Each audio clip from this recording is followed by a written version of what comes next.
अगर हमारे देश की मैया तो अपने को स्वर्ग से भी सुंदर बना सकती हैं, अपने घर को तीर्थ स्थान बना सकती हैं, अपने घर में रहने वाले लोगों को साक्षात देवता बना सकती हैं।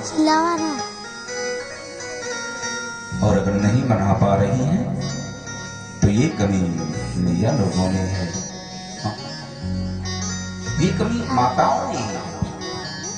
ऐसे एक मैया, एक जगह कथा चल रही थी, एक जगह एक माता जी खड़ी हो बोली, बाबा अब आप तो कह रहे हो पूजा करें, चलो ठीक है पूजा करेंगे हम, लेकिन आप लोग कहते हो कि अर्धांगनी है, हम लोग आधा अंग उनका आधा अंग हमारा मिला करके दोनों एक अंग बनाया गया, अर्धांगनी है, तो इतना अन्याय क्यों?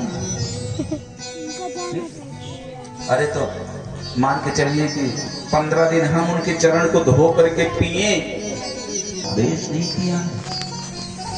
मेरे भक्तों, आजकल की मैया अपने बेटियों को क्या सीख दे करके भेजती है? किसी माँ ने ये सीख दे करके भेजा है अपने बच्चों को? हैं? आप लोग ये सीख प्राप्त करके आई हैं? नहीं तो कहां से करेंगे? जब वो सीख ही नहीं प्राप्त हुआ है आप लोगों को, वो ज्ञान ही नहीं मिला हुआ है, तो अपने बच्चे को कैसे वो ज्ञान दोगे? लेकिन यहां लिखा गया है रामचरित मानस में, मेरे भक्तों, एक पति और पत्नी के अंदर कैसा संबंध होना चाहिए, कैसा व्यवहार होना चाहिए, रामचरित्र से आप लोग देखिए।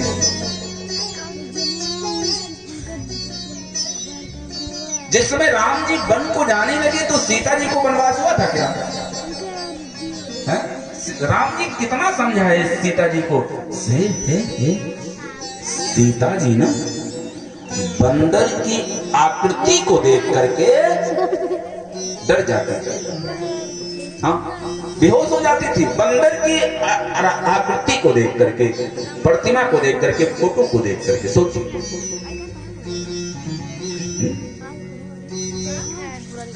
और वही सीता जिसमें अशोक वाटिका में हनुमान जी को देखी है ना,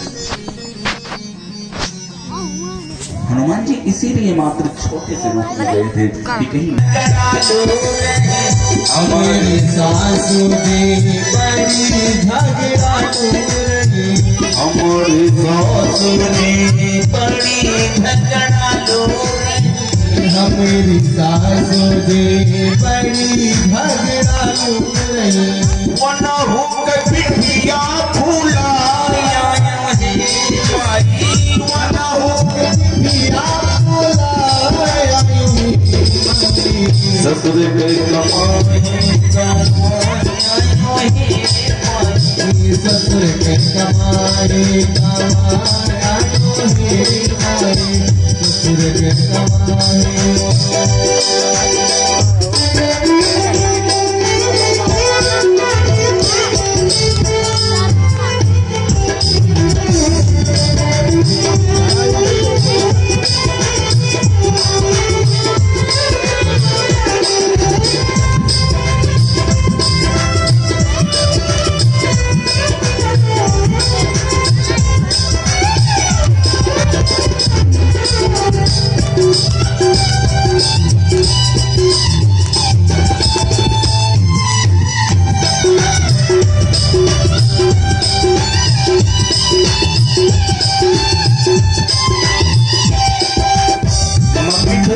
और क्या करके आज वो बेटा सब बिटिया रानी बता रही मम्मी सुनो,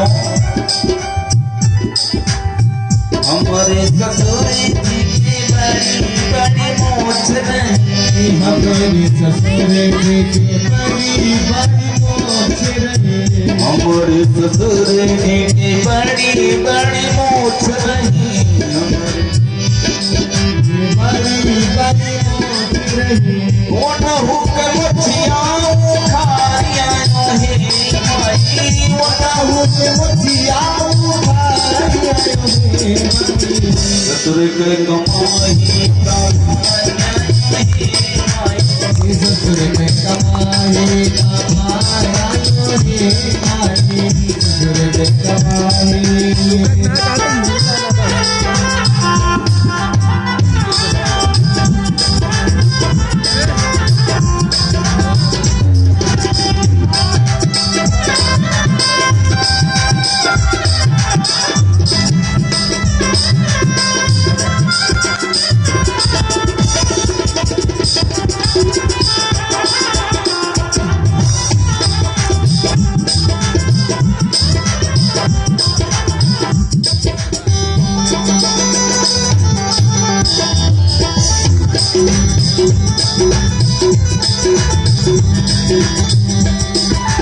मम्मी पूछती बेटा और क्या करके आए हो? तब बिटिया रानी बता रही मम्मी सुनो,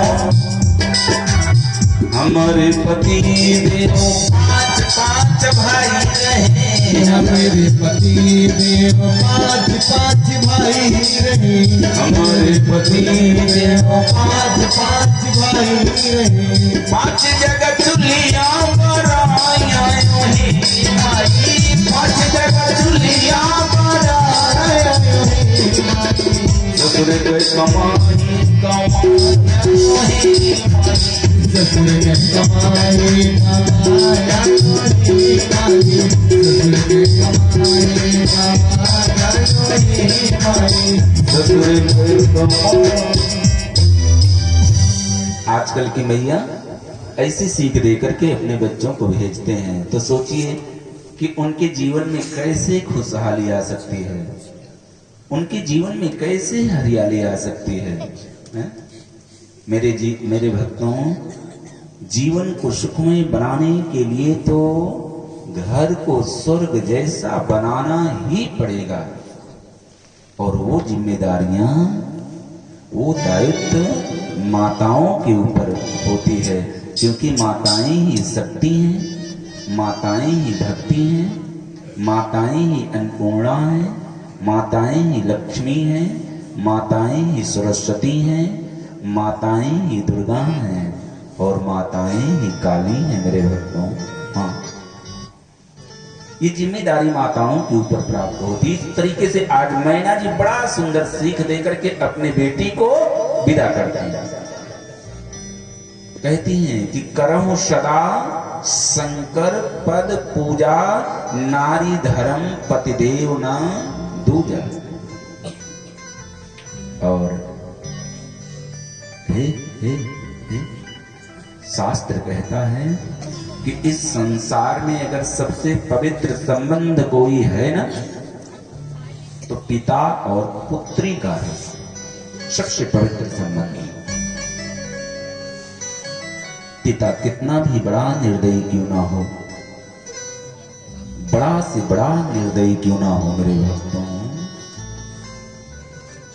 लेकिन जिस समय बेटी को विदा करता हूं ना, तो अपने आप को रोक नहीं पाता हो। जीवन में कभी उसके नेत्र से आंसू ना निकले हों, चाहे जितना कष्ट पड़ा हो, दुख आया हो। यहां तक कि युवा अवस्था में अपने ही पुत्र को अपने कंधों पर ले करके शमशान तक गया पिता, लेकिन पिता इतना निर्दयी है कि उसके नेत्र से आंसू नहीं निकले। ऐसे निर्दयी पिता के भी जीवन में जब बेटी की विदाई का प्रकरण आता है ना, तो अपने आप को रोक नहीं पाता है मेरे भक्तों। ऐसे निर्दयी पिता के भी नेत्र सरल हो जाते हैं और नेत्रों से आंसुओं के पनारे निकल पड़ते हैं। आज हिमालय जी अपने बेटी को विदा कर रहे हैं। और एक बात बता दें आप लोगों को, शास्त्र कहता है कि दहेज मांगना महा अपराध है। अपराध तो आप लोग सुने होंगे, लेकिन महा अपराध, दहेज मांगना महा अपराध है। कभी दहेज नहीं मांगना चाहिए अपने बेटों की शादी में।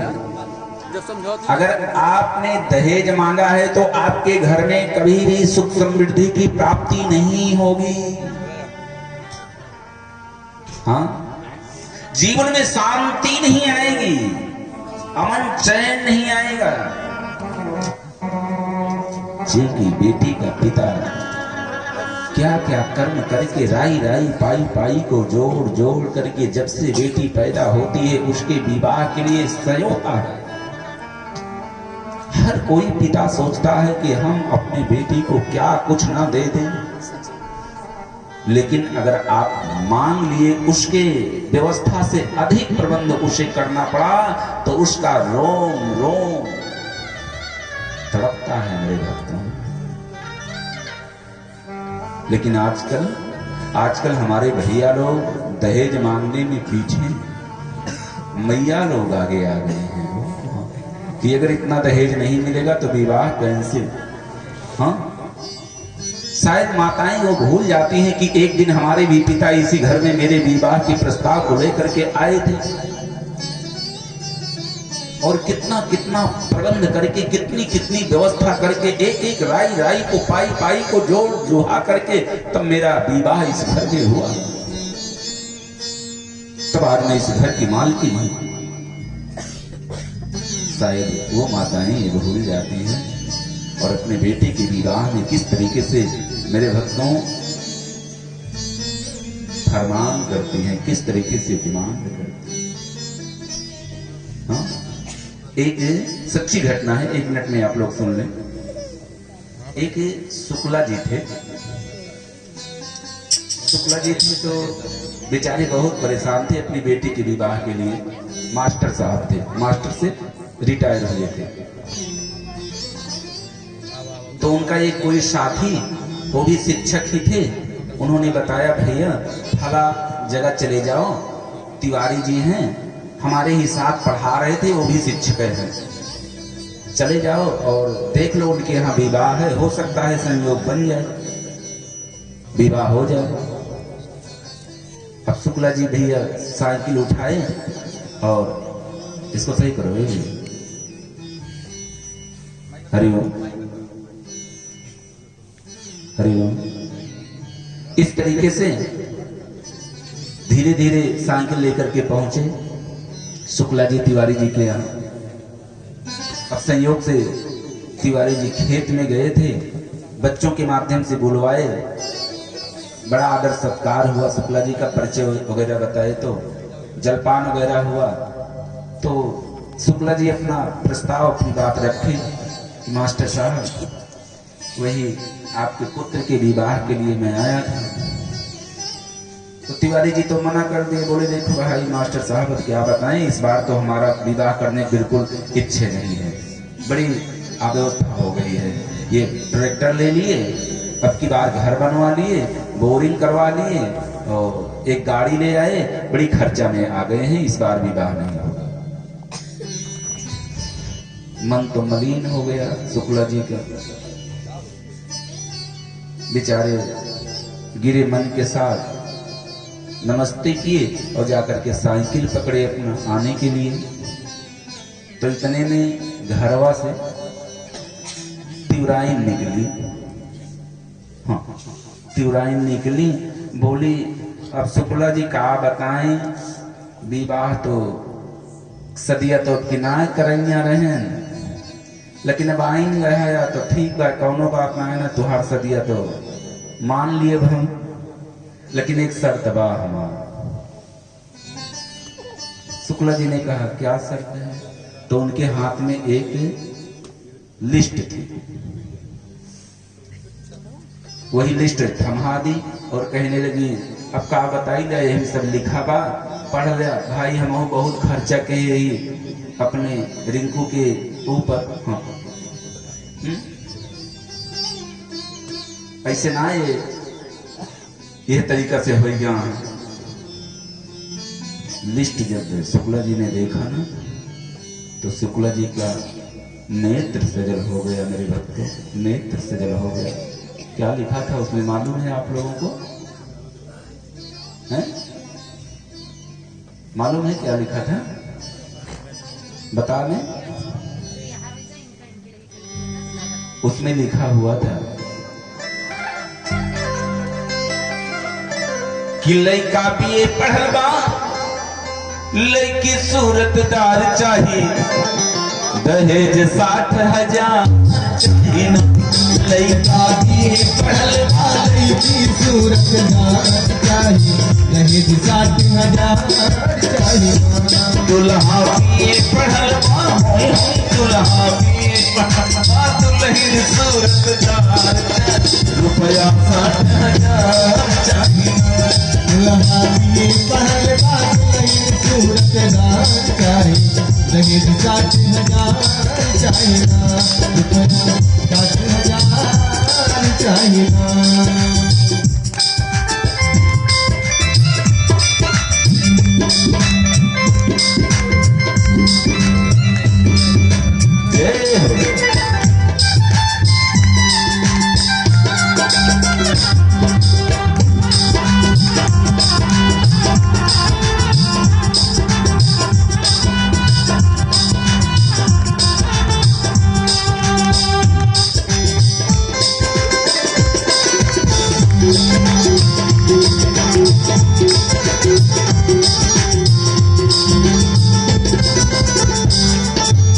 और क्या लिखा गया है? चाहिए टीवी सेफ्टी का, कपड़ा सारा ट्रेनी का, चाहिए टीवी फैक्ट्री का, कपड़ा सारा ट्रेनी का। ये आवे जाए, हमके आवे जाए, खाती तेरा कार चाहिए, रुपया 60,000 चाहिए। हमके आवे जाए पास सवेरा का चाहिए, रुपया 60,000 चाहिए। दुल्हा भी पढ़ल हुई, दुल्हा भी पढ़ल, दुल्हन सूरतदार चाहिए, दहेज 60,000 चाहिए।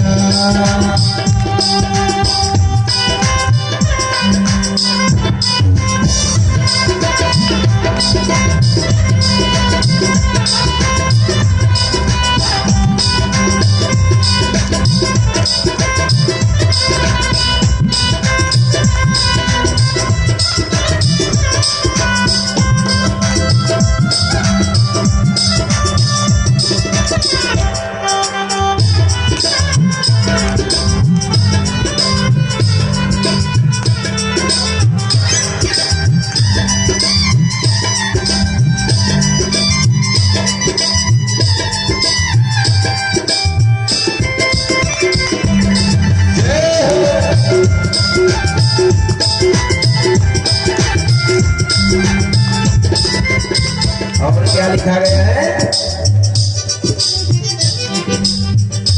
बाजा चाहिए हमें कहूँगा, तब करब द्वार की पूजा। बाजा चाहिए हमें अहोजा, तब करब द्वार की पूजा। बाजा चाहिए हमें अहोजा, तब करब द्वार की पूजा। बाजा चाहिए हमें अहोजा, तब करब द्वार की पूजा। सारे बाराती के,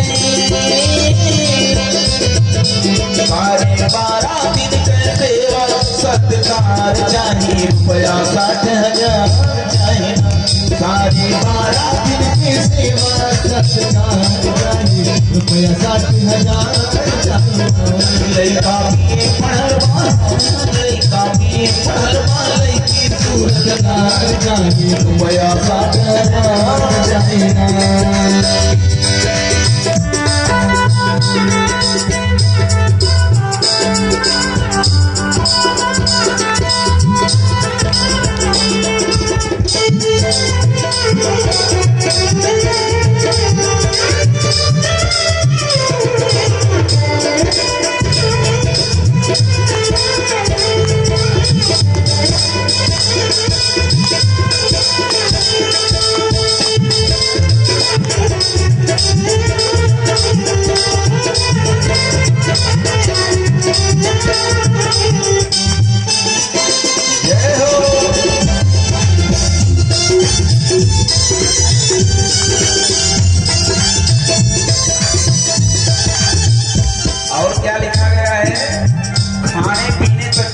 व्यवस्था उस लिस्ट में लिखी हुई है। आज तक सब पहले ही कंफर्म हो जाता है कि नाश्ता में क्या दोगे, पानी पिलाने में क्या दोगे, सब पहले से ही तय हो जाता है। कैसे? चाहे 5 रुपए की मिठाई चटनी सारी रहे खटाई, चाहे 5 रुपए की मिठाई चटनी सारी रहे खटाई, आलू परवर की तरकारी रसदार चाहे रुपया 60,000 चाहे ना, लड़का भी पहलवान की सूरदार चाहे दहेज 60,000 चाहे ना, दुल्हा भी पहलवान दुल्हे सूरदार चाहे दहेज 60,000 चाहे ना, दहेज 60,000।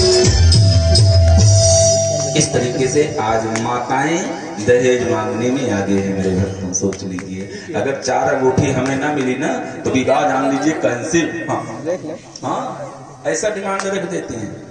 सब कुछ बना बनाया काम खाली उसी 4 अंगूठी के लिए कैंसिल हो। हाँ, सोचिए मेरे भक्तों, ऐसा नहीं करना चाहिए। दहेज मांगना महाअपराध है। महादेव दहेज नहीं मांगे हैं, लेकिन हिमालय जी इतना दहेज दिए हैं, इतना दहेज दिए हैं, शंकर जी ले नहीं जा पा रहे हैं। तो 60,000 का होता है। मांगे नहीं लेकिन फिर भी मिला है।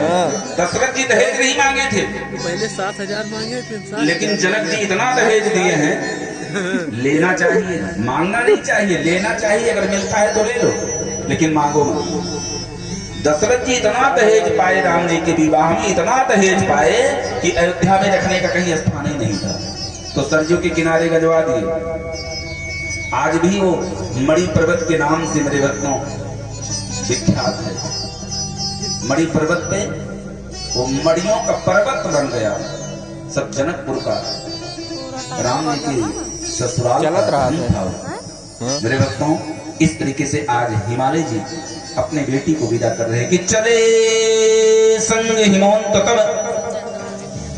पहुंचावनी अति हेतु,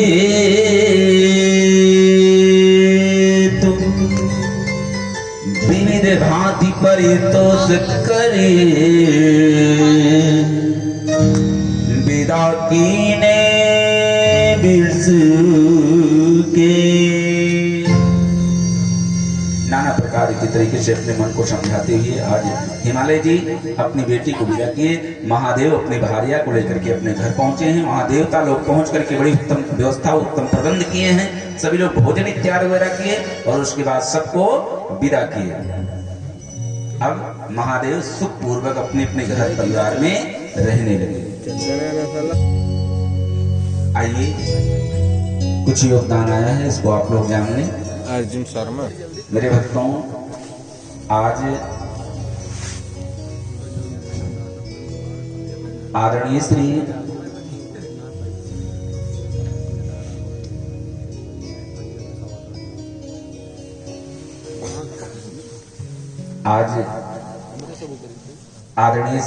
साईं किशन जी, साईं किशन मौर्य जी, जो कि इस समय दिल्ली में हैं, हनुमान जी के बहुत परम भगत हैं।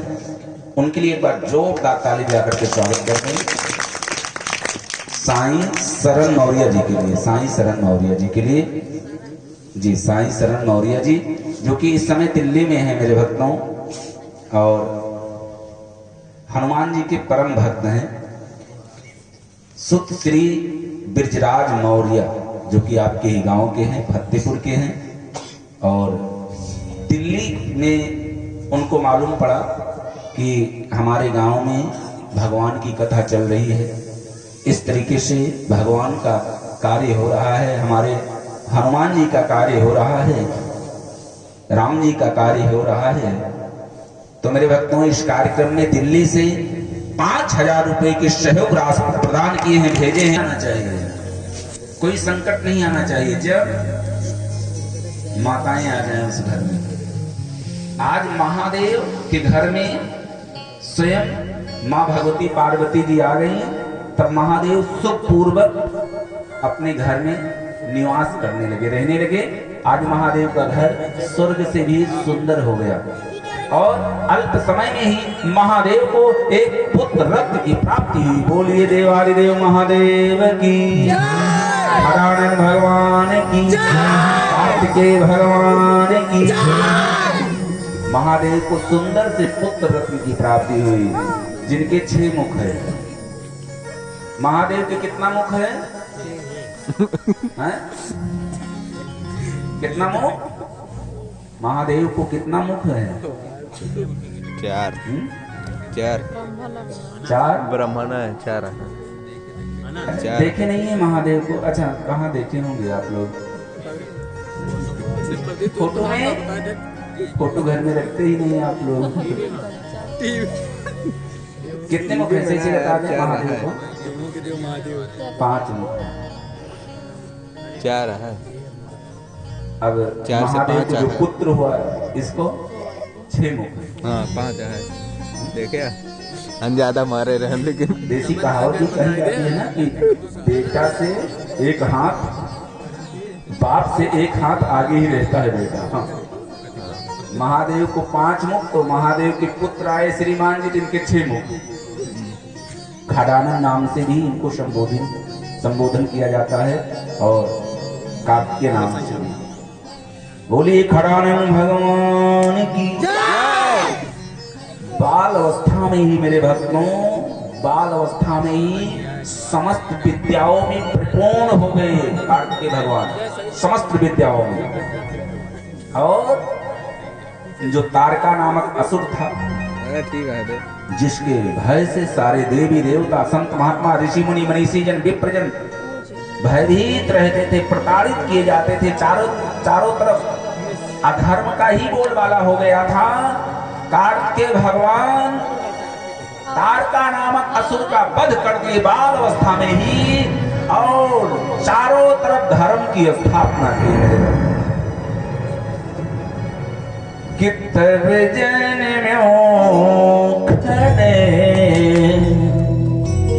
बररे कुमार, तब जन्म्यो खड़े बदने कुमारा, तब जन्म्यो बदने कुमार, तब जन्म्यो खड़े बदने कुमारा। तारके असुर समर देहि मारा, तारके असुर समर देहि मारा, तारके असुर समर देहि मारा। मेरे भक्तों, खुशी का माहौल घर में छा गया है। चारों तरफ शांति ही शांति है, चारों तरफ अमन चैन ही चैन छाया हुआ है। बड़ा सुंदर माहौल है, बड़ा सुंदर समय है, बड़ा सुंदर अवसर है मेरे भक्तों। हे, हे, हे। जब मैया लोग अपने पति को प्रसन्न जानती हैं, खुश जानती हैं, सुंदर माहौल पाती हैं, सुंदर अवसर पाती हैं, सुंदर घड़ी पाती हैं, तो मैया लोग अपने पति से क्या उम्मीद रखती हैं, क्या चाहती हैं, क्या मांगती हैं? क्या मांगेंगी? हैं? बता दीजिए आप लोग ना, आप लोग बता दीजिए। अगर आप लोग अपने पति को प्रसन्न जानेंगी और सुंदर माहौल घर का, सुंदर स्थित परिस्थिति जानेंगी, तो उस दिन क्या मांगेगी? हैं? माताओं को सबसे अधिक किससे प्रेम होता है? वो सबसे अधिक मैया लोगों को सोना से प्रेम होता है। किससे? सोना से। 2 प्रकार के सोना होते हैं, एक क्रियात्मक सोना, एक धातुमक सोना। धातुमक सोना वो है जिससे आभूषण बनता है, क्रियात्मक सोना सोने वाला। और दोनों सोना से मैया लोगों को बड़ा प्रेम होता है। अब ठीक है। हे, हे, हे। सीता जी को प्रेम हो गया सोना से मेरे भक्तों, सीता जी को। जिस समय माँ भगवती आदिशक्ति जगदम्बा पंचवटी में थी ना, तो मारीच जो है ना, मारीच सोने का मृग बन करके सीता जी के इर्द गिर्द मानो भटकने ही लगा। हाँ, इर्द गिर्द टहलने लगा। सीता ने एक बार देखा, 2 बार देखा, 3 बार देखा, और मानो सीता को सोना से प्रेम हो गया। सीता जी ने राम जी से कहा, स्वामी प्राणनाथ, ए मेरे नाथ। राम जी ने कहा, क्या बात है सीते, क्या हुआ? स्वामी देखिए ना कितना सुंदर मृग है, आप इसे मेरे लिए पकड़ ले आइए ना। राम जी कहते हैं, अरे पगली, ये मृग क्या करेगी तू? सीता कहती हैं, स्वामी इसको आप मुझे पकड़ करके गिफ्ट के रूप में प्रदान कर दीजिए, इसे मैं लेकर के अयोध्या जाऊंगी और वहां महल में वन की निशानी सबको दिखलाऊंगी। कितना अलौकिक है, कितना सुंदर है, पकड़ लाइए ना। जीवन में पहली बार तो कुछ मांगा है आपसे मैंने, जीवन में पहली बार स्वामी आपसे कुछ मांग रहे हैं, और आप मेरा इतना भी कहा नहीं कर सकते हो, ला दीजिए ना। हमारे राम जी कहते हैं, अरे पगली, तुझे मुझसे अधिक इस सोने से प्रेम हो गया, तो जा, मैं तुझे ऐसी जगह भेज देता हूँ जहां सब कुछ सोना ही सोना है। हाँ, उठा करके लंका भेज दिए मेरे भक्त। हाँ, कहने का भाव है कि माताओं को सोना से सबसे अधिक प्रेम होता है। मेरे भक्तों, आज माँ भगवती पार्वती जी क्या मांग रही, देखिए आप लोग। आजकल की मैया लोग क्या मांगेंगी, और माँ भगवती पार्वती जी अपने घर के माहौल को सुंदर जाना है, अपने पति को सुंदर जाना है, प्रसन्न जाना है, तब हाथ जोड़ करके आकर के सामने खड़ी होती हैं और कहती हैं, स्वामी हे प्रभु, हे मेरे चंद्रशेखर, मैं आज आपसे कुछ मांगना चाहती हूँ, कुछ पूछना चाहती हूँ। मैंने आपके प्रभाव को देखा है प्रभु, बड़े बड़े ऋषि मुनि संत महात्मा सिद्ध कोटि के ऋषि जन समुदाय आपके चरणों के अधीन होकर के उनका उद्धार हुआ, कल्याण हुआ, और मैं आपकी भार्या हूं, मैं आपकी अर्धांगिनी हूं स्वामी। ये मेरा जो मन है ना, ध्यान से सुनिएगा आप लोग, ये मेरा जो मन है ना, ये बड़ा अशांत है, इसे शांति नहीं मिलती कहीं। मैं कुछ भी काम करती हूँ, मेरा ये मन जो है ना, काम करने में लगता ही नहीं है, बड़ा अशांत रहता है। कहीं भी चली जाऊं मुझे शांति नहीं मिलती। कभी कभी तो पूर्व जन्मों की सारी घटनाएं मेरे सामने प्रकट होने लगती हैं। मुझे पूर्ण याद है प्रभु, आपने पूर्व जन्म में मुझे नाना प्रकार के तरीके से प्रभु के चरणों के साथ जोड़ने का प्रयास किए, लेकिन मैं न जुड़ सकी। मोह के वशीभूत होकर के मैं भगवान की परीक्षा दे बैठी, और मुझे अपने प्राणों से, अपने शरीर से हाथ धोना पड़ा। मुझे सब ज्ञान है। आप ऐसा कुछ करें कि मेरा ये मन शांत हो जाए। आप मुझे भगवान की कथा सुनाइए प्रभु, भगवान की कथा सुनाइए। सोचिए, इसी धरती पे एक भारतीय नारी, इसी धरती पे मेरे भक्तों एक स्त्री ने मानो सारे संसार के हित के लिए महादेव से भगवान की कथा पूछ रही है। आप लोग भी कभी अपने स्वामी से, अपने पतिदेव से ऐसा पूछा है? लेकिन माँ भगवती पार्वती जी क्या पूछ रही हैं? बाबा जी लिखते हैं और कहते हैं भक्ता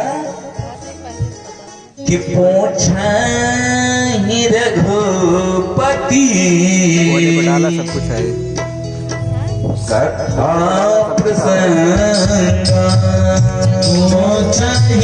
रघुपति कथा चैनल आए, चैनल पर मैंने डाला सब कुछ है। रघुपति कथा प्रसंग चैनल हमारे चैनल पर डाला सब कुछ है। रघुपति कथा प्रसंग सकल लोके जग पावन गंगा, सकल लोके जग पावन गंगा, सकल लोके जग पावन गंगा। माँ भगवती पार्वती जी ने क्या पूछा? पूछही रघुपति कथा प्रसंग, राम जी की कथा के प्रसंग को पूछा है। हे स्वामी, आप मुझे राम कथा सुनाइए, क्योंकि राम कथा वो कथा है जो सकल लोक, ध्यान से सुनिएगा आप लोग, सकल लोक जग पावन गंगा, जो सारे लोगों को, सारे संसार को पावन बना देती है, पवित्र बना देती है, ऐसी कथा सुनाई, जो स्वयं साक्षात गंगा जी हैं मेरे भक्तों, गंगा जी हैं। महादेव का हृदय गदगद हो गया। अगर कोई पति ऐसी पत्नी पा जावे कि हमेशा भगवान की चर्चा पर चर्चा करती हो, भगवान के ही बारे में जानने की लालसा रखती हो, तब तो उस पति का हृदय गदगद हो जाता है मेरे भक्तों।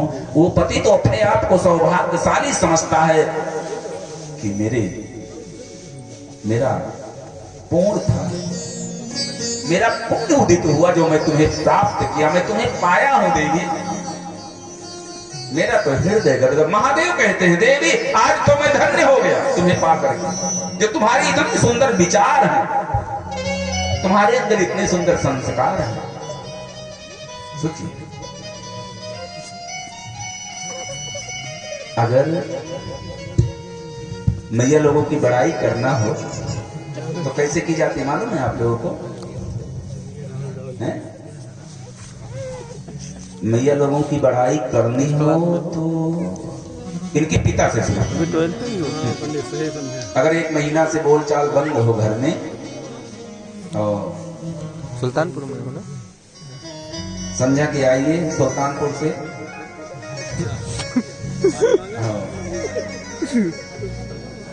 आपके घर में बेटा हो या बेटी हो, उसी को बुलाइए। रिंकी, हे बेटा इधर आओ, जोर से बुलाइए कि रिंकी की मम्मी को भी सुनाई पड़े। दौड़ के आएगी तो उससे बोलो, बेटा रिंकी आप तुम्हारे नाना मिले थे। हाँ, बड़ा आदर किए, बड़ा सम्मान किए हमारा, तो तुम्हें भी पूछ रहे थे, तुम्हारी मम्मी को भी पूछ रहे थे, बड़े अच्छे हैं भाई वो तो। हाँ,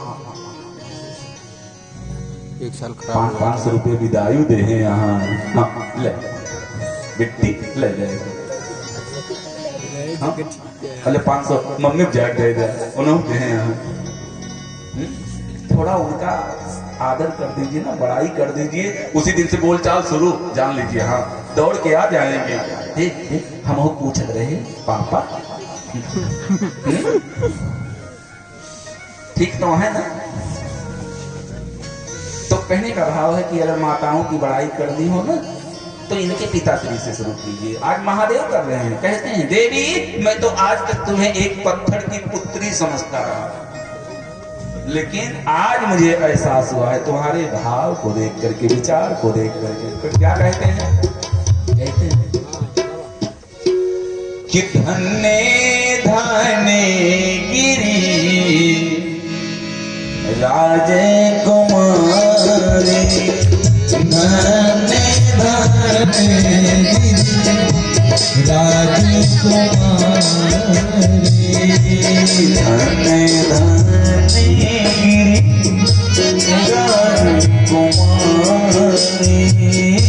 धन्य धन्य राजकुमारी, धन्य धन्य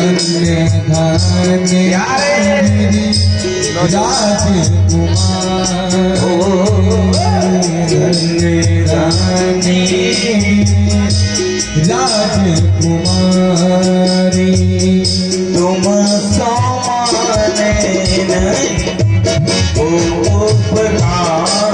तुम समाने नहीं उपकारी, तुम सारे नहीं उपकारी, तुम सारे नहीं उपकारी। महादेव कहते हैं देवी धन्य धन्य है तुम्हारे माता पिता। देखिए कैसे कैसे बड़ाई कर रहे हैं कि धन्य धन्य है तुम्हारे माता पिता जो तुम्हें इतना सुंदर संस्कार देकर के भेजे हैं। हर माता पिता से कहना है भैया आप लोग अपनी बेटियों को कार देकर के मत भेजिए, चलेगा, लेकिन संस्कार देकर के अवश्य भेजिए। हाँ, संस्कार देकर के भेजेंगे तो साल 2 साल में आपकी बेटी कार को खरीदवा सकती है। हाँ, और अगर संस्कार देकर के नहीं भेजे हैं, मात्र कार देकर के भेजे हैं, तो 6 महीने बीतते कार को बेचवा सकती है। हाँ, इसलिए संस्कार देकर के भेजे। आज महादेव कहते हैं देवी तुम्हारे माता पिता धन्य धन्य हैं, धन्य धन्य गिरिराज कुमारी। तुम्हारे माता पिता धन्य धन्य हैं, तुम उनकी बेटी हो जो तुम्हें इतना सुंदर संस्कार देकर के भेजे हैं। तुम्हारे इतने सुंदर विचार हैं देवी। कभी कभी यही इच्छा कहती है, महादेव कह रहे हैं, कभी कभी तो यही इच्छा कहती है कि मैं तुम्हारा पैर छू लूं। हाँ, इतने सुंदर विचार है। तुरंत हाथ पकड़ करके बाम अंग में आसन दे दिए। सोचिए, अपने बाएं अंग में अपने जंघे पर बिठा लिए, आसन दे दिए, बैठो। मेरे भक्तों, कहते हैं महादेव देवी तुम्हारे समान इस संसार में दूसरा कोई उपकार करने वाला, संसार का कल्याण करने वाला है ये नहीं।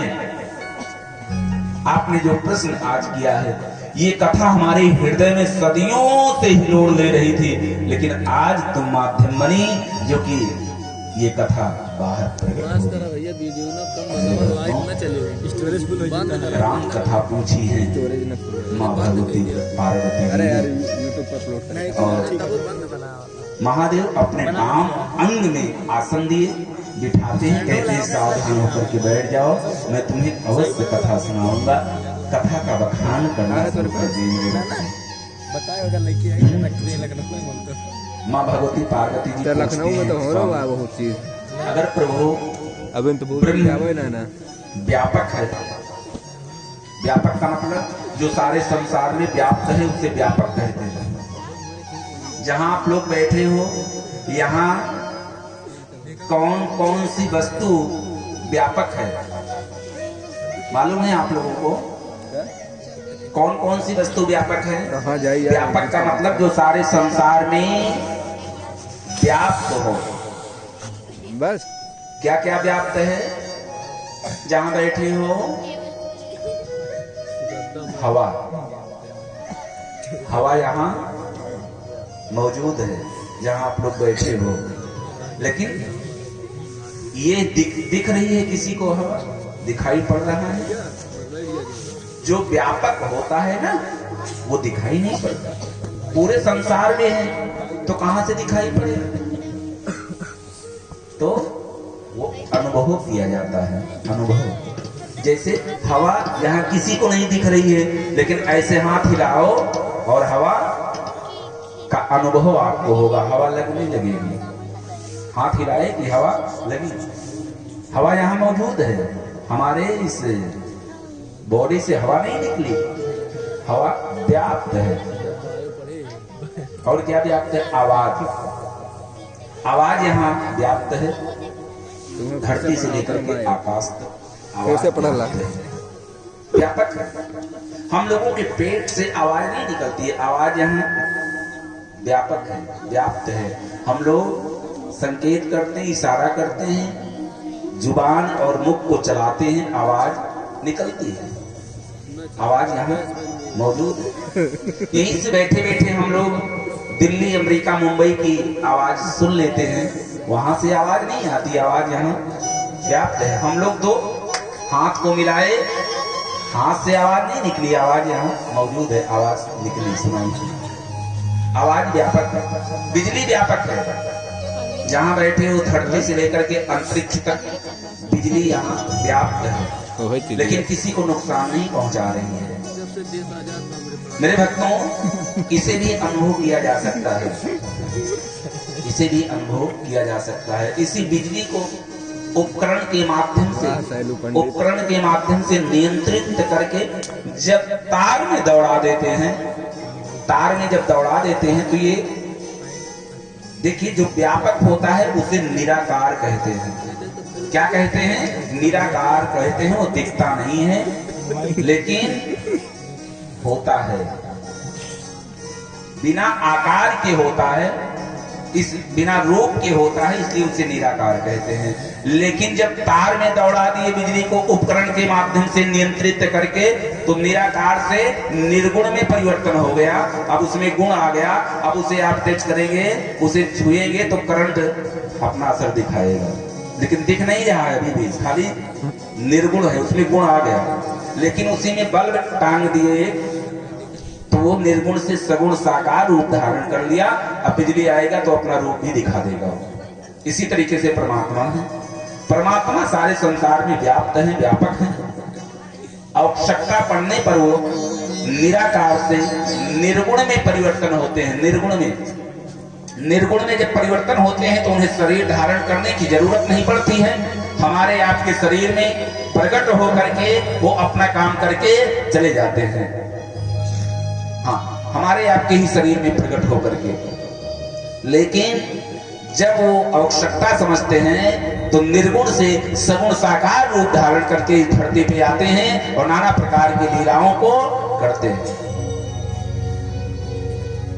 मेरे भक्तों, ये प्रश्न मां भगवती पार्वती जी कर रही हैं। मैंने सुना है कि परमात्मा व्यापक है और व्यापक रह करके भी बिन पग चले सुने बिन काना, कर विध कर्म करे विध नाना, आनंद रहित सकल रस भोगी, बिन वाणी वक्तावड़ जोगी। प्रभु के पास हाथ नहीं है, पैर नहीं है, कान नहीं है, मुख नहीं है, फिर भी सारे संसार के काम को करता है, सारे संसार में चलता है, वो चलायमान है, सबके अंतःकरण की बातों को सुन लेता है वो। देखा मन की बातों को सुन लेता है वो, मुंह की बातें छोड़ो। हाँ, प्रभु के पास मुख नहीं है, लेकिन सारे संसार में जितने भी पदार्थ हैं, जितने भी पदार्थ हैं, भोग पदार्थ, प्रभु सबसे पहले उसको चखते हैं। और कितने मात्रा में कितना रस चाहिए, मानो थर्मामीटर से नाप करके उसमें रस भरते हैं। किस पदार्थ में कितना रस चाहिए, चख चख करके हो। आनंद रहित सकल रस भोगी, अरे पंडित जी बिन वाणी वक्तावड़ जोगी। मेरे केमिस्ट्री ने बताया, प्रभु जिससे जो चाहते हैं वो करवा लेते हैं। बिना प्रभु के आदेश के एक पत्ता तक नहीं हिलता है। हाँ, किसी साधक ने कहा है कि रातें ढलती नहीं, दिन गुजरता नहीं, रातें ढलती नहीं, दिन गुजरता नहीं, रातें ढलती नहीं, दिन गुजरता नहीं। जब ये चाहे वही तो होना है, खिलौना है आदमी खिलौना है, आदमी खिलौना है।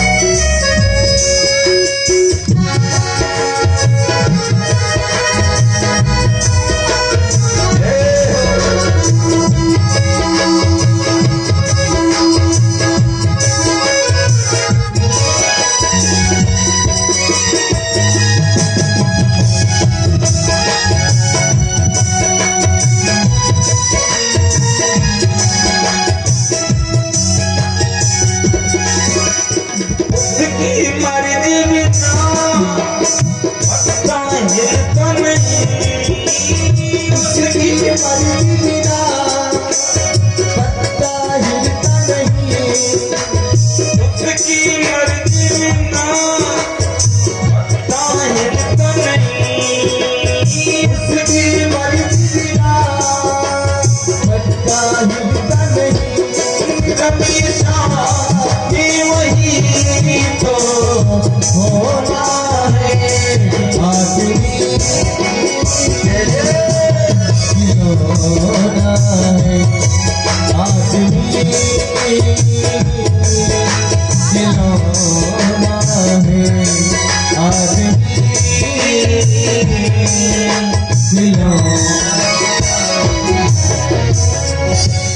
मानो महादेव कहते हैं देवी ये सारा जगत मिट्टी का खिलौना है, प्रभु ने बनाया है, जब चाहते हैं तब तोड़ देते हैं। जैसे आप लोग बचपन में नदी के किनारे या घर से बाहर निकल करके खेलने जाया किया करते थे, मिट्टी का बड़ा सुंदर सुंदर घर बनाते थे और बड़ी आस्था बड़े भाव के साथ उसको सजाते थे, संवारते थे। अगर कोई जरा सा उसमें टच कर दे तो मार पीट कर लेते थे और जब आने लगते थे तो पूरा पैर से मिटा देते थे। मेरे भक्तों, परमात्मा भी इसी तरीके से सृष्टि की रचना की है। हाँ, इसी तरीके से जो चाहता है जब चाहता है उसको ऐसे पैर से मिटा देता है। हाँ, माँ भगवती कहती हैं कि प्रभु ये सृष्टि ही परमात्मा क्यों बनाने लगे? परमात्मा तो समदर्शी हैं, तो इतनी विषमता क्यों संसार में? किसी को ऐसा बना दिए कि उसके पैर के नीचे एक चींटी भी दब जाए तो दिन भर माला लेकर के गायत्री जाप करता है, मंदिरों में जाकर के भगवान का दर्शन करता है, ब्राह्मणों को दान करता है, संतों को भोजन करवाता है, तीर्थों में स्नान करता है, दिन भर प्रायश्चित करता है कि हे प्रभु आज आज आज मेरे पांव के नीचे एक चींटी दब के मर गई। हाँ। और किसी को ऐसा बना दिए कि सुबह उठते ही मुर्गे के टांग को पकड़ करके मिरोड़ करके खा जाता है। इतनी विषमता क्यों प्रभु?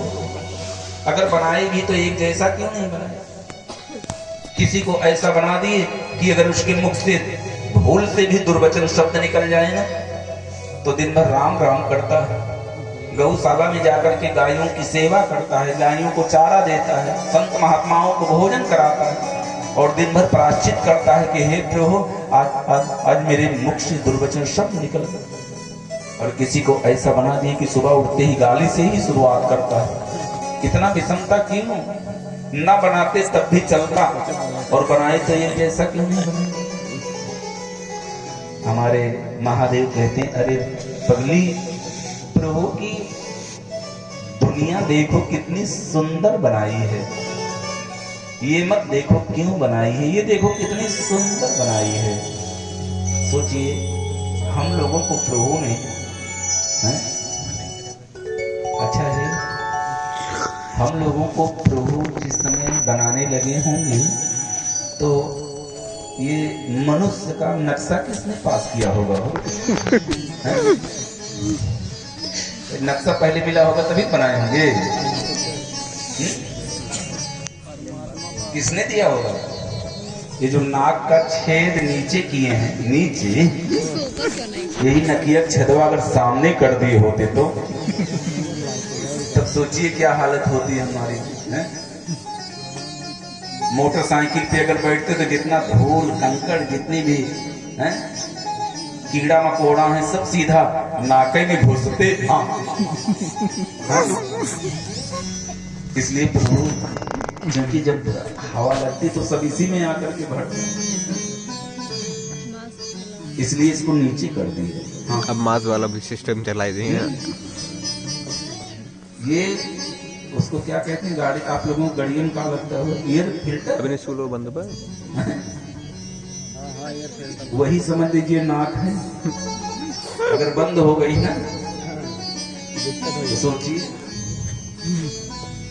और जिसको आंख को सामने कर दिए, आंख को सामने किए तो इसमें दरवाजा लगा दिए, खिड़की।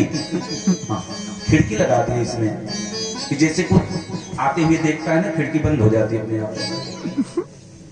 सोचिए प्रभु ने कितनी सुंदर कारीगरी की है मेरे घर। आपने तितलियों को देखा होगा, तितलियों को प्रभु ने कितने नंबर ब्रश का प्रयोग किया होगा उसका डिजाइन करने के लिए। ये जो मोर पंख देख रहे हो, इसमें सोचिए किस कंपनी के पेंट का प्रभु ने प्रयोग किया है। चाहे सर्दी हो, बरसात हो, गर्मी हो, मिट्टी में गाड़ दो तब भी इसका कलर कभी जाएगा ही नहीं। कितनी सुंदर प्रभु ने दुनिया बनाई है। जितने प्रकार का पुष्प उतने वैरायटी की उसमें सुगंध हो। हाँ, जितने प्रकार का पुष्प उतनी वैरायटी की सुगंध। किसी साधक ने बड़ा सुंदर भाव कि नाम तुम्हारा तारनहारा, कब तेरा दर्शन होगा, जिसकी प्रतिमा इतनी सुंदर वो कितना सुंदर होगा, वो कितना सुंदर होगा। नाम है तेरा तारनहारा, कब तेरा दर्शन होगा, जिसकी रचना इतनी सुंदर वो कितना सुंदर होगा, वो कितना सुंदर होगा। नाम है तेरा तारनहारा।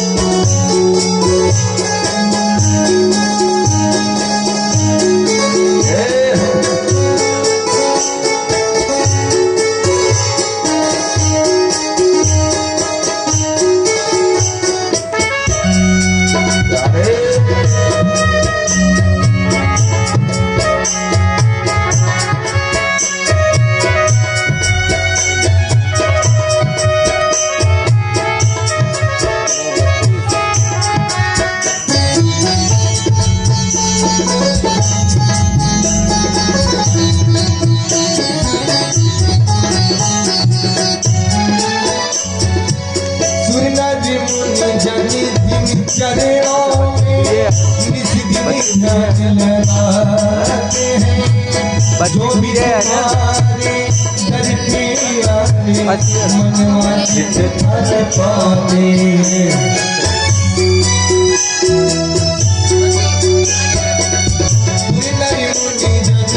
जिन चरणों में निज दिन ध्यान लगाते हैं, जो भी तुम्हारे दर पे आए मनवा चित फल पाते हैं। आत्मनिधि को पाने हैं तो, आत्मनिधि को पाने हैं तो गीतों का सरगम होगा। जिसकी रचना इतनी सुंदर, वो कितना सुंदर होगा, वो कितना सुंदर होगा। तेरा तारनहारा, नाम है तेरा तारनहारा, कब तेरा दर्शन होगा।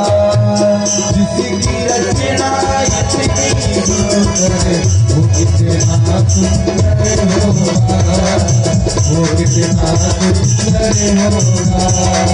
नाम है तेरा तारनहारा, कब तेरा दर्शन होगा। जिसकी रचना इतनी सुंदर, वो कितना सुंदर होगा, वो कितना सुंदर होगा, वो कितना सुंदर। मानो महादेव कहते हैं परवेश, जब उनकी रचना इतनी सुंदर है तो वो कितना सुंदर होंगे। मानो उन्हीं को देखने के लिए भक्त जन प्रेम के वशीभूत करके और इस धरती पे लाने के लिए मजबूर करते हैं प्रभु को देखने के लिए। हाँ मेरे भक्तों, प्रभु के आने का कई कारण है। आइए एक आध कारण हम आपको बता दें, बाकी समय भी बहुत तीव्र गति से जो आनंद का समय होता है ना, वो कितनी जल्दी बीत जाता है, मालूम नहीं पड़ता है। हाँ हाँ,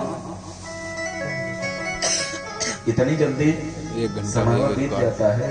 अभी लग रहा है कि अभी 10 मिनट बैठे हुआ और अरे 9:30 बजने को जा रही है। आज 12 बजे तक। बोली हनुमंत लाल की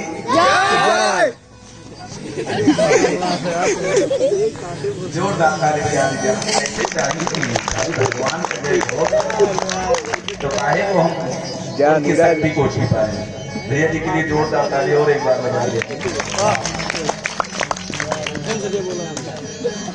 फिर से बोला जाए। भाई प्रभु ने शक्ति दिया है और उन्हीं का काम करने जा रहा हूँ, तो क्यों छिपाए। मेरे भक्तों, इस तरीके से आइए एक आध कारण हम आपको बता दें। एक समय की बात है, उस समय सतयुग चल रहा था। सतयुग हो, सतयुग में बड़ा सुंदर लोग जीवन जीते थे। सतयुग में 4 युग है हमारे यहाँ, सतयुग, त्रेता और द्वापर, कलियुग। सतयुग में लोग बड़े आनंद नहीं, परमानंद नहीं, ब्रह्मानंद की अनुभूति करते हुए जीते थे वो। ब्रह्मानंद। अरे ले दा यार, सभी लोग परमात्मा से मानो यूट्यूब पे अपलोड करी थी ना, हार्ट लाइन बात कर लेते थे। जहाँ चाहते थे सब्सक्राइबर बढ़ गए, परमात्मा को 100 सब्सक्राइबर और बचा होगा। समस्त जीव, पैसा सभी जीव परमात्मा जैसे ही घरे बैठे बैठे पैसे कमा। ये पशु पक्षी वृक्ष इत्यादि सब बात करते थे। आपसे बात करने लगे ना, तो ऐसे है ये। सतयुग में लोग 1 लाख वर्ष तक जीते थे। सतयुग में मनुष्य की आयु 1 लाख वर्ष हुआ करते थे। सतयुग में मनुष्य जो होते थे ना, वो 40 फीट तक लंबे हुआ करते थे। 40 फीट। जिराफ है इनका। अब घर बनता रहा होगा तो कैसे बनता रहा होगा। जिराफ है इनका। 40 फीट तो दरवाजा होता था, क्योंकि 40 फीट तो उनकी लंबाई है। अब उसमें प्रवेश करना है, सोचिए कितना ऊंचाई घर बनता रहा। धीरे धीरे कम होते गए। सतयुग के अंत तक 30 फीट के लोग हो गए। और जब त्रेता लगा ना, तो त्रेता में 30 से लेकर के 20 फीट तक लोग हुए और एक 0 हटा दिया गया। त्रेता में मनुष्य की आयु मात्र 10,000 वर्ष बन करके रह गई। और जब द्वापर लगा ना, तो उसमें एक 0 और हटा दिया गया। द्वापर में मनुष्य की आयु 1000 वर्ष बन करके रह गई और मनुष्य 20 फीट से लेकर के 10 फीट तक होने लगे द्वापर में। और जब कलयुग लगा ना तो एक जीरो और हटा दी गई। कलयुग में मनुष्य की आयु मात्र 100 वर्ष बन करके रह गई और 10 फीट से लेकर के 0 फीट तक लोग कलयुग में वर्णित करें। 0 फीट तक लोग होंगे, यानी 4 इंची तक के लोग होंगे अंत में, कलयुग के अंत में 4 इंची तक के लोग। और अंत में मनुष्य की उम्र क्या होगी? 10 से 5 वर्ष तक अपना सब ठीक मनुष्य की उम्र होगी। इसी 10 से 5 वर्ष में लोग अपने बेटा बेटी का विवाह कर लेंगे। हाँ, ऐसी स्थिति है। अभी कलयुग का शुभारंभ है, कलयुग अभी आगमन हुआ है कलयुग का। कलयुग अभी मात्र 5200 वर्ष बीता है। कलयुग की उम्र है 4,32,000 वर्ष। अभी सबसे कम उम्र कलयुग की है, 4,32,000 वर्ष है। अभी तो मात्र 5,200 वर्ष व्यतीत हुआ है। मेरे भक्तों, इस तरीके से सतयुग चल रहा था। सतयुग की कथा आपको बताने जा रहे हैं जी। तो ब्रह्मा के मानस पुत्र हैं सनकाद ऋषि, सनत सनंदन सनत कुमार, चारों भैया। वैसे इनका उम्र जो है, इनकी उम्र 50,000 वर्ष है, 50,000 साल है। लेकिन ये दिखने में 5 वर्ष के ही दिखते हैं। काल की गति इनके ऊपर होती ही नहीं है। 5 वर्ष के ही दिखते हैं। एक दिन भगवान के दर्शन की अभिलाषा से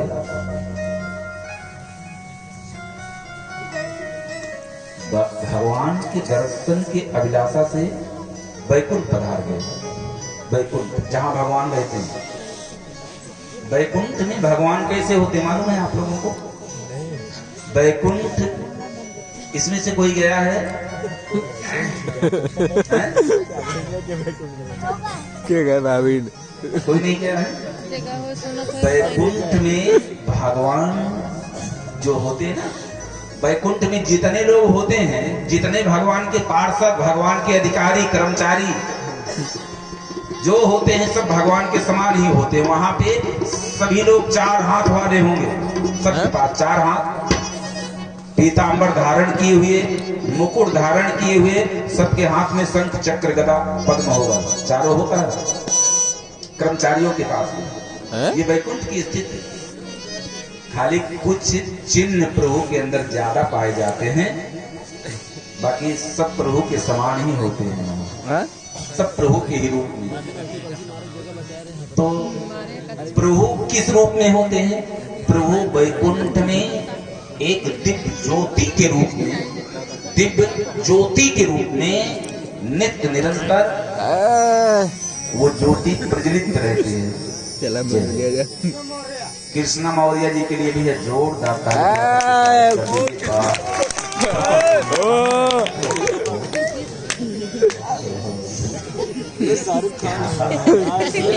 साहब खान कृष्णा नाम है तुहार बड़ा सुंदर बात। जोरदार एक गाँव और इनके नाव की ताली बजा देंगे।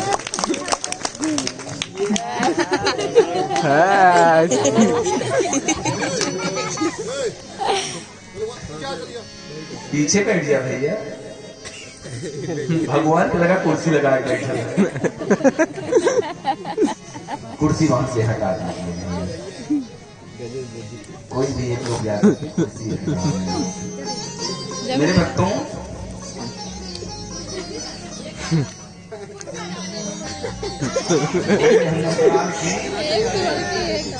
इस तरीके से दिव्य ज्योति के रूप में प्रभु प्रज्वलित रहते हैं। मिस कर दे यार।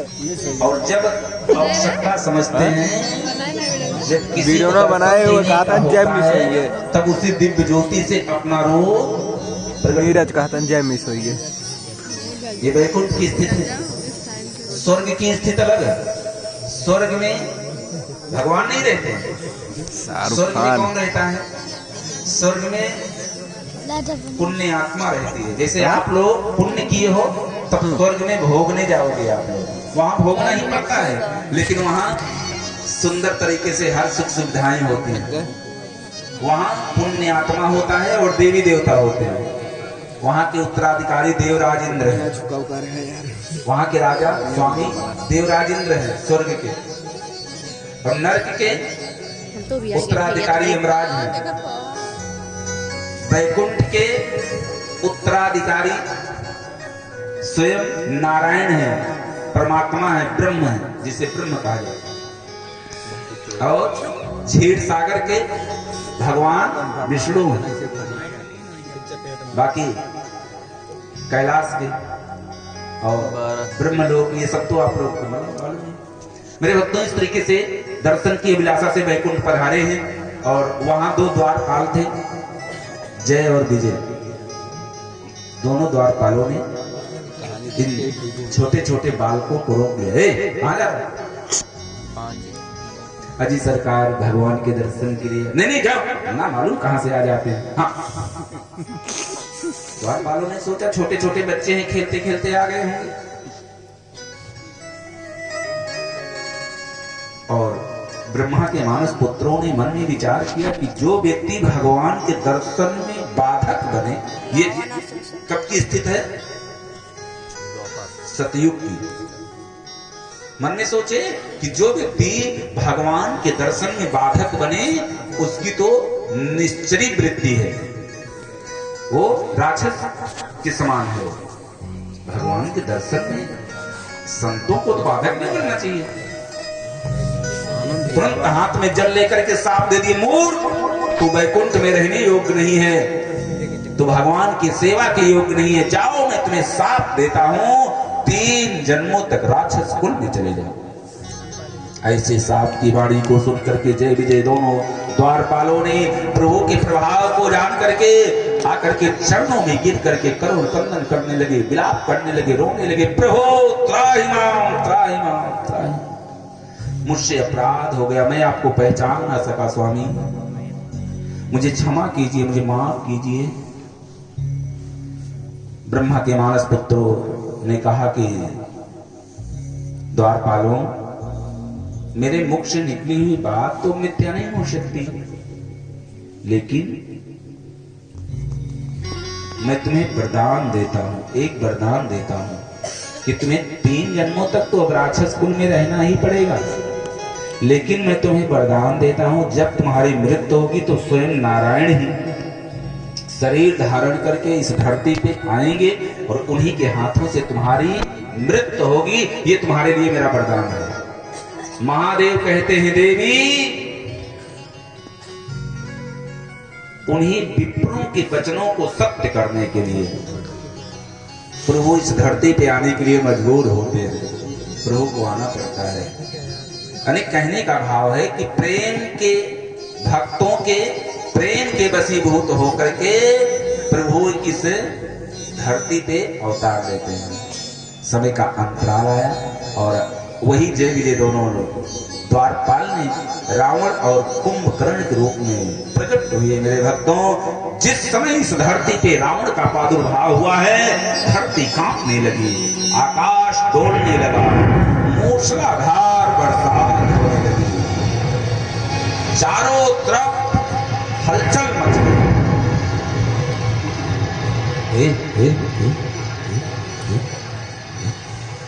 ओ, जब कोई पाप आत्मा इस धरती पे आती है ना, तो मेरे भक्तों, बड़ी बड़ी अनहोनियां होने लगती हैं। अगर किसी के जन्म लेते ही बड़ी बड़ी अनहोनियां होने लगे तो समझ लेना चाहिए कि पाप आत्मा। हाँ, मेरे घर में बड़ा ही पाप आत्मा का प्रादुर्भाव हुआ और जब जिसके आते ही बड़ा बड़ा शुभ संकेत मिलने लगे, मंगल होने लगे, सगुन होने लगे, तो समझना चाहिए कि कोई संत आया है मेरे घर में, पुण्य आत्मा है। रावण के जन्म लेते ही मेरे भक्तों धरती कांपने लगी, चारों तरफ आकाश डोलने लगा। देवी देवता, संत महात्मा, ऋषि मुनि सभी लोग घबरा गए कि लगता है कोई बहुत बड़ा पाप आत्मा इस धरती पे